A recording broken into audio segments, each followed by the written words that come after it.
بسم اللہ الرحمن الرحیم۔ نماز میں وسوسے بہت آتے ہیں، کیسے بھگایا جائے؟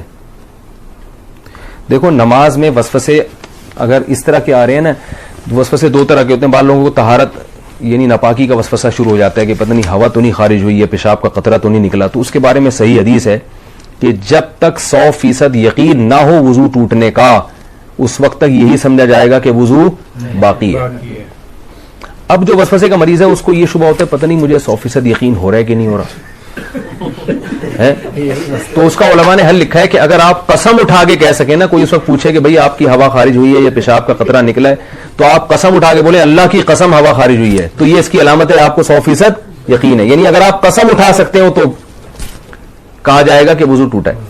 لیکن جو وہمی ہے نا، وہ کہے گا پتہ نہیں میں قسم اٹھا سکتا ہوں کہ نہیں اٹھا سکتا، یہ بھی ہوتا ہے۔ اگر کوئی اس وقت مجھ سے پوچھے تو میں کیا قسم اٹھا سکتا ہوں، تو یاد رکھو اگر آپ کو اس میں ڈاؤٹ ہو رہا ہے، اس کا مطلب آپ قسم نہیں اٹھا سکتے، کیونکہ جب آدمی کو یقین ہوتا تو کہتا ہے ابھی رات کا وقت ہے نا، میں آپ سے پوچھوں بھائی ظہر ہے یا رات ہے، تو آپ قسم اٹھا کے فوراً، کوئی کتنا ہی وہم کا مرض ہو، آپ قسم اٹھانے میں ہچکچاؤ گے نہیں۔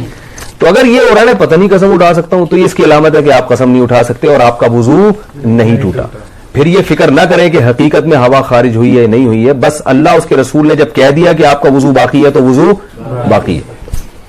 دوسرا وسوسہ تجوید کا ہوتا ہے، الحمدللہ کو الحمد پتہ نہیں ہا حلق سے نکل رہا ہے کہ نہیں نکل رہا، یہ بھی ہوتا ہے۔ اتنی زور زور سے پڑھتے ہیں کہ ساتھ والے کے لیے نماز پڑھنا مشکل ہو جاتا ہے۔ تو ایسے وسوسے کے مریض کو چاہیے بس جلدی سے پڑھ لیا کرے۔ کسی نے بڑا اچھا ملفوظ بھیجا حضرت ڈاکٹر عبدالحی رحمۃ اللہ علیہ کا، کہ ان کے پاس ایک شخص آیا اور کہنے لگا میرے تو سردے ہی بیکار ہیں، میری تو نماز ہی بیکار ہے، نماز میں دل ہی نہیں لگتا اور وسوسے آتے ہیں، پتہ نہیں کہاں توجہ ہوتی ہے، ایسی نماز کا کیا فائدہ، ایسے سردوں کا کیا فائدہ؟ انہوں نے کہا یہ جو تم عجیب سی اور عجیب سے سردے کر رہے ہو جس میں تمہیں وسوسے آ رہے ہیں، کیا یہ سردہ مجھے کر سکتے ہو ایسا سردہ؟ انہوں نے کہا نہیں یہ تو نہیں کر سکتا۔ کتنی کیا پیاری دلیل دی۔ انہوں نے کہا اس کا مطلب ہے کہ یہ وہی سردہ ہے جو صرف کس کے سامنے ہوگا؟ اللہ کے سامنے۔ اس کا مطلب یہ قبول ہو رہا ہے، تبھی یہ کسی اور کے سامنے نہیں ہو سکتا۔ تو وہم کے مریض کو چاہیے بھائی، اسی طرح جن لوگوں کا نماز میں دل نہیں لگتا، خیالات آ رہے ہیں، بھائی ہے تو نماز نا، یہی خیالات والی نماز آپ کسی اور کے سامنے کھڑے ہو کر کبھی نہیں پڑھو گے، یہ اللہ ہی کے لیے۔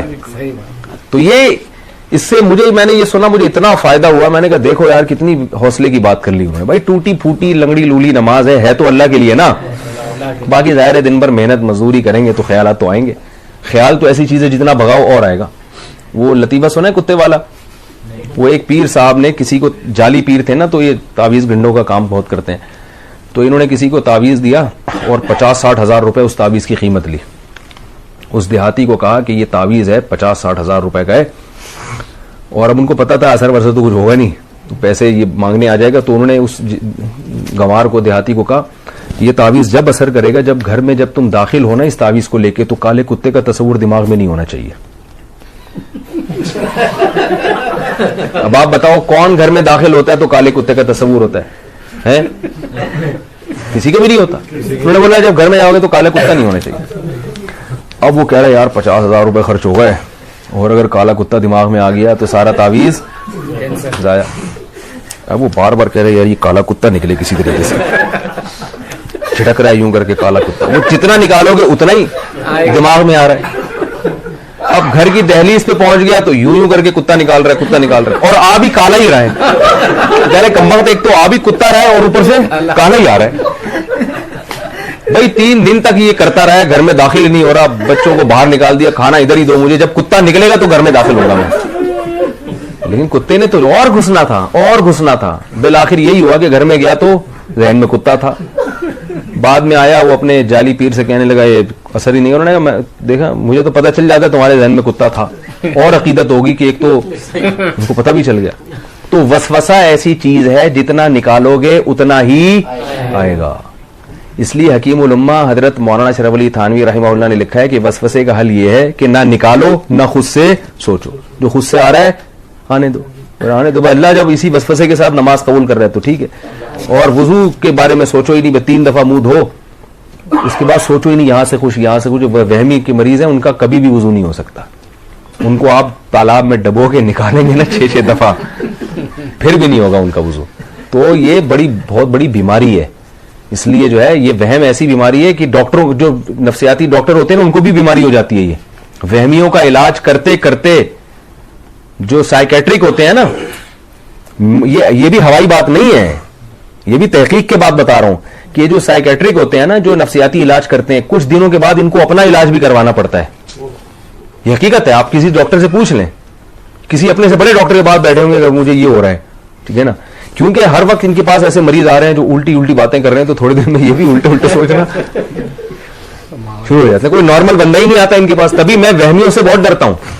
کسی کو طلاق کا وہم ہو گیا, کسی کو جناب طہارت کا وہم ہو گیا, تو زیادہ فون آتے ہیں, پھر میں اس کو وہمیوں کی لسٹ میں ڈالتا ہوں. میں کہ بھائی تو پاگل ہے, ہم کو تو نہیں پاگل بنانا, تو ہم بھی یہی سوچنا شروع کر دیں. میں 2-4 دفعہ اب نہیں بتاؤں گا مسئلہ. تو وہ کیا ہوا تھا, وہ اسی طرح ایک بندہ گیا, اس کو وہم ہو گیا تھا کہ میں بندر ہوں. تو وہ ڈاکٹر صاحب کے پاس گیا, ڈاکٹر صاحب مجھے وہم ہے کہ میں بندر ہوں. ڈاکٹر نے کہا پنکھے سے نیچے اتر کے تو بات کروں گا نا بھائی میں. تو وہ ایک اور ہے نا کہ ایک ڈاکٹر, ایک آدمی, اس کو 1 کے 2 نظر آتے تھے. ڈاکٹر کے پاس گیا کہ مجھے 1 کے 2 نظر آتے ہیں, کوئی علاج بتائیں. ڈاکٹر نے کہا آپ تینوں کو یہ بیماری ہے کیا؟ آپ تینوں آدمی کو یہ بیماری. تو بعض دفعہ ڈاکٹر خود اس میں مبتلا ہوتا ہے. تو وہم کا علاج خود ہی کر سکتے ہیں بھائی. وہ کیا ہے کہ وہم کو لفٹ نہ کرائیں.